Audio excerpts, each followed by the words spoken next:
Friends, இந்த மாதிரி டேஸ்ட்டான மட்டன் குழம்பு எப்படி செய்கிறதுன்னு பார்க்கலாமா? அதுக்கு நான் 1 கிலோ மட்டன் வாங்கிட்டு வந்திருக்கேன். மட்டன் வாங்கும்போது எப்போயுமே லைட்டாக கொழுப்பு போட்டு குழம்பு வச்சா குழம்பு நல்லா டேஸ்ட்டாக இருக்கும். இப்போ நல்லா மஞ்சத்தூள் போட்டு நான் கழுவிட்டு வந்துடுறேன். இப்போ நல்லா அலசிட்டு வந்துட்டேன். இப்போ வந்து நம்ம எப்படி வேக போடுறதுனா, இது மஞ்சத்தூள் வந்து 1 ஸ்பூன் போட்டுக்கலாம்.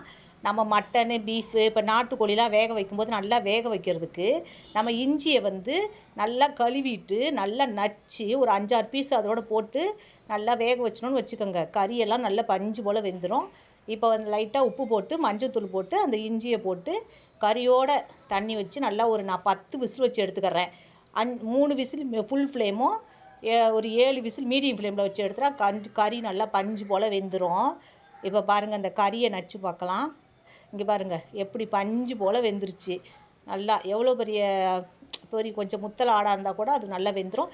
இப்போ நம்ம இஞ்சி போட்டோம்ல, அந்த இஞ்சி பீஸை வந்து நம்ம எல்லாத்தையும் எடுத்து வெளில போட்டுடலாம். இப்போ தாளிக்க எண்ணெய் ஊற்றி 2 பிரிஞ்சி இலை, ஒரு 4 மீடியம் சைஸ் தக்காளி, ஒரு 1.5 ஸ்பூனு வந்து பெரிய ஸ்பூனில் வந்து இஞ்சி பூண்டு போட்டு வதக்கிட்டு, ஒரு 4 மீடியம் சைஸ் தக்காளியோட பட்டை, லவங்கம், ஏலக்காய், கிராம்பு எல்லாத்துலேயும் ஒரு 3 பீஸ் போட்டு நான் அந்த தக்காளியோடய அரைச்சிட்றேன். அரைச்சிட்டு மூடி போட்டு எடுத்தால் தக்காளி எண்ணெய் பிரிஞ்சு வந்துடும்.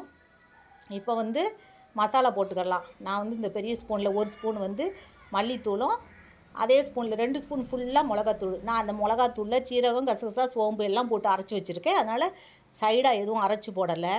நல்லா அந்த மிளகாத்தூளை எண்ணெயிலே கிண்டிட்டு உருளைக்கிழங்கு போட்டு நல்லா அந்த எண்ணெயிலே கொஞ்சம் கிண்டிட்டு இப்போ லைட்டாக தண்ணி விட்டு நல்லா கொதிக்க விட்டுறலாம். மசாலா பச்சை வாசனை போட்டோம்.